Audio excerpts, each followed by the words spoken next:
Hello everyone, I am Divanshu and welcome to another video. In this video we are going to discuss a lead code coding problem which is called missing number. Lead code ने इस problem को easy mark किया हुआ है और ये arrays पे based है ये problem. But if you are new to coding, you are new to problem solving, you might find it a bit tough क्योंकि ये problem थोड़ा सा maths पे based है. So let's see how we can approach this problem and then we will see how we can code the solution.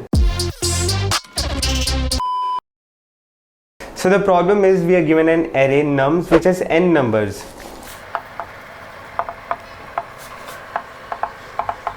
And we are also given कि जो भी इसमें एलिमेंट्स होंगे they will be between 0 and n and all this numbers are distinct. So for example अगर n 5 है so nums can be 0 1 3 4 5. See, all these numbers are distinct and all these are between 0 to 5. So similarly another example of this array can be 1 2 4 5 0 and so on. So आप इस पे देख सकते हो कि एक ना एक एलिमेंट हमेशा मिसिंग रह जाएगा. So इसमें 2 नहीं आया, इसमें 3 नहीं आया क्योंकि जो array का साइज है that is n and the total numbers that can be 0 to n which is n plus 1. So अगर 0 to 5 है then there can be total 6 numbers, right?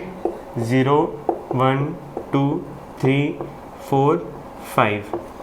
So हमेशा इनमें से कोई ना कोई नंबर तो मिसिंग रह ही जाएगा. So the problem is we need to find this missing number. So I hope the problem is clear to you and now let's see a brute force solution of this. So let's assume this is the given array. और अब हम क्या करेंगे, हमें पता है कि जो नंबर्स मिसिंग हैं वो क्या हो सकते हैं, या तो 0 हो सकता है, 1 हो सकता है, 2 3 4 या 5. तो हम एक एक करके चेक करेंगे कि ये नंबर इस एरे में एग्जिस्ट करता है या नहीं करता. सो पहले हम 0 को चेक करेंगे. वो हम कैसे करेंगे, हम एक फॉर लूप चलाएंगे 0 to size of this array. So हम एक एक करके इसमें चेक करेंगे कि 0 एग्जिस्ट करता है या नहीं करता. सो हमने यहाँ से चेक करना स्टार्ट किया तो हमें मिल गया कि येस 0 डज एग्जिस्ट. सो 0 हमारे पास है तो हमें 0 मिल गया. Then we will check for 1 if 1 exist और नॉट. सो सिमिलरली हम इसमें चेक करना स्टार्ट करेंगे तो इसने देखा ये तो 0 है, उसके बाद देखा 1 है, so 1 also does exist. Then similarly इसने 2 के लिए देखा, सो ये स्टार्ट किया देखना इसने और 2 भी इसे मिल गया, सो 2 भी है. देन 3 को इसने चेक किया तो देखा 0 1 2 3 भी इसे मिल गया, सो 3 भी है. And now it comes to 4. So इसने देखना स्टार्ट किया कि अरे ये तो 0 है, ये तो नहीं है, ये 1 है, ये भी नहीं है, ये 2 है, ये भी नहीं है, 3 है, ये भी नहीं है, और इसके बाद आ गया 5 और फिर एरे ख़त्म हो गया. सो इसे 4 कहीं नहीं मिला इस एरे में. सो हम कहेंगे कि 4 नहीं है and 4 is the answer. So now let's see the time complexity of this solution. So इस एरे को आइटरेट करना is of complexity of n and हम इस एरे को कितनी बार आइटरेट करेंगे जितने ये नंबर्स हैं which is n plus 1.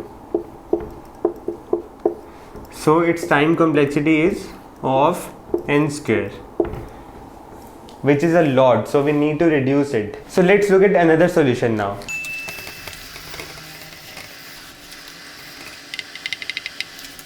So let's assume the given array is this. तो इस solution में हम क्या करेंगे, इस array को हम sort कर देंगे पहले. तो sort करके क्या बन जाएगा,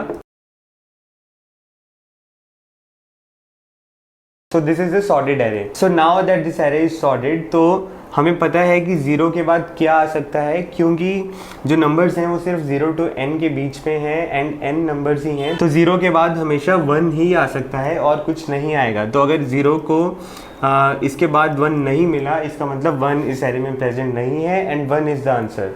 सो इसने यहाँ से चेक करना स्टार्ट किया. सो 0 ने देखा 1 है, हाँ ठीक है, तो 1 ने देखा फिर 2 है, हाँ 2 ही आना चाहिए था, तो 2 है। सो 2 ने देखा 3 है, हाँ 3 है, तो 3 को नेक्स्ट क्या चाहिए था, 4। सो इसने देखा 3 के बाद तो 5 है, 4 तो है ही नहीं। So that means 4 is the answer, और ये 4 को रिटर्न कर देगा। सो सबसे पहले हमने इसमें क्या किया, एरे को सॉर्ट किया, फिर उसके बाद हमने क्या किया, आइटरेट करके देखा विच इज़ मिसिंग। सो अब देखते हैं कि इसकी टाइम कॉम्प्लेक्सिटी क्या थी। सो सॉर्टिंग करने में कितना कॉम्प्लेक्सिटी लगेगा, of n log n, and इसको आइटरेट करने में कितना लगेगा, ऑफ n। तो टोटल कॉम्प्लेक्सिटी कितना हुआ, इन दोनों को कर देंगे add. So this is of n log n। सो पहले सॉल्यूशन का कॉम्प्लेक्सिटी था ऑफ n स्क्वायर और इसका है ऑफ n log n। अब देखते हैं क्या हम इसे फर्दर ऑप्टिमाइज कर सकते हैं क्या। तो इसको फर्दर ऑप्टिमाइज करने के लिए हम यूज़ करेंगे थोड़ा सा मैथ्स। तो आपको याद है हमने बचपन में कभी स्कूल में पढ़ा था कि sum of numbers from 1 to n is n into n plus 1 by 2. So sum of numbers from 1 to 5 is 5 into 5 plus 1 by 2. So ये हुआ 15, right? Similarly sum of numbers from 1 to 3 is 3 plus 1 by 2 which is 6. So अब जो ये given array है हमारे पास, इसका सम क्या होगा। अगर हम इसे लिख के देखें तो इसका सम क्या होगा, 0 प्लस 1 प्लस 2 प्लस 3 प्लस 5। और अगर हम इसमें मिसिंग नंबर ऐड कर दें विच इज़ 4, देन आप देखोगे ये सेम ही चीज़ बन जाती है sum of numbers from 1 to n। हमारे पास 1 है, 2 3 4 5। सो ये जो सम है ये इसके इक्वल होना चाहिए, n into n plus 1 by 2। और यहाँ पे हमारा n कितना है, 5।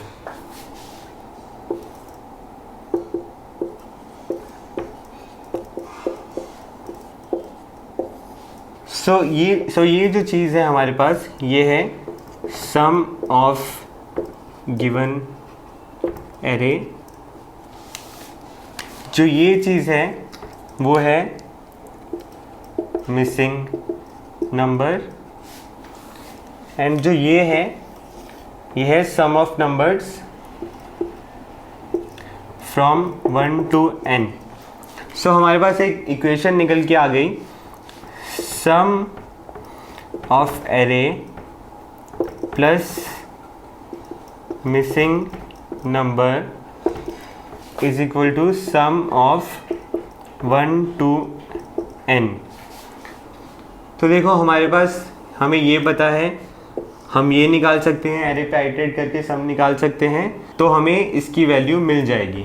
तो यहाँ पे अगर हमें मिसिंग नंबर निकालना होता तो हमें कैसे मिलता, 5 plus 1 by 2 minus sum of array which is 1 plus 3 4, 4 plus 2 6, 6 plus 5 11। So this is 15 minus 11 which is 4। तो हमारे पास मिसिंग नंबर आ गया 4।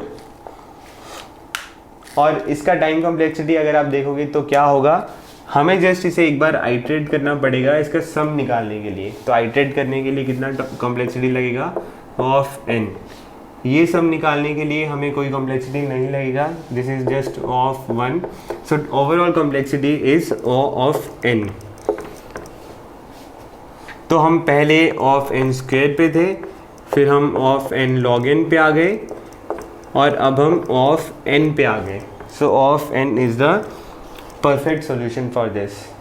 और स्पेस कॉम्प्लेक्सिटी इसका क्या होगा, क्योंकि हमने कुछ एक्स्ट्रा स्पेस यूज़ नहीं की, कोई हमने नया एरे नहीं बनाया, so the space complexity is just of 1। So this is the perfect solution. So now let's see how we can code this. So problem का लिंक भी मैं डिस्क्रिप्शन में डाल दूंगा और जो मेरा कोड होगा वो भी मैं गिटहब पे डाल दूंगा, उसका लिंक भी आपको डिस्क्रिप्शन में मिल जाएगा. So let's see how we can code this. So the problem is missing number 268 on LeetCode. So मैं C++ यूज़ करूँगा because that is my favourite language for algos and stuff. So now let's see. So we are given a function missing number with input as vector of integers called nums. So first हम इसका सम निकालेंगे, जो हमारे पास array given है उसका सम निकालेंगे.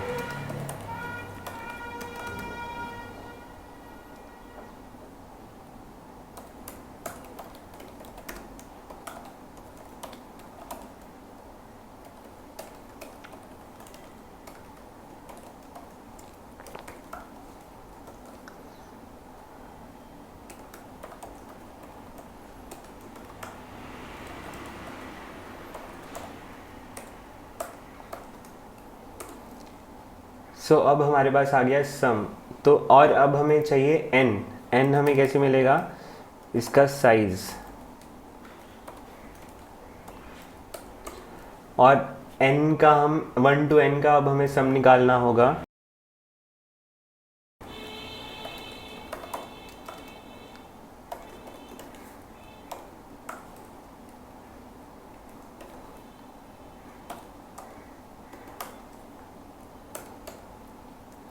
सो अब हमारे पास एक्सपेक्टेड सम आ गया और एरे का भी सम आ गया. तो जस्ट हमें इनको सब्ट्रैक्ट करना है.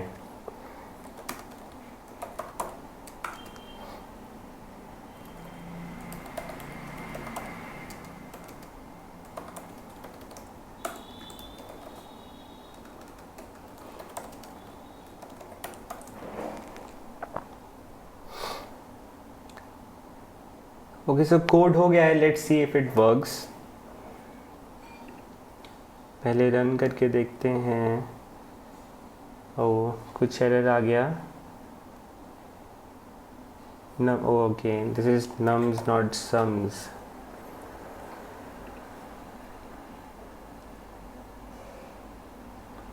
सो अपना बेसिक टेस्ट केस तो चल गया. अब इसे सबमिट करके देखते हैं and it is successful. So ये सॉल्व भी हो गया है. So thank you for watching this video. Please like and subscribe to the channel. ऐसी और वीडियोज़ को मैं डालता रहूँगा जिसमें हम लीड कोड के प्रॉब्लम्स को सॉल्व करेंगे. So see you in the next video.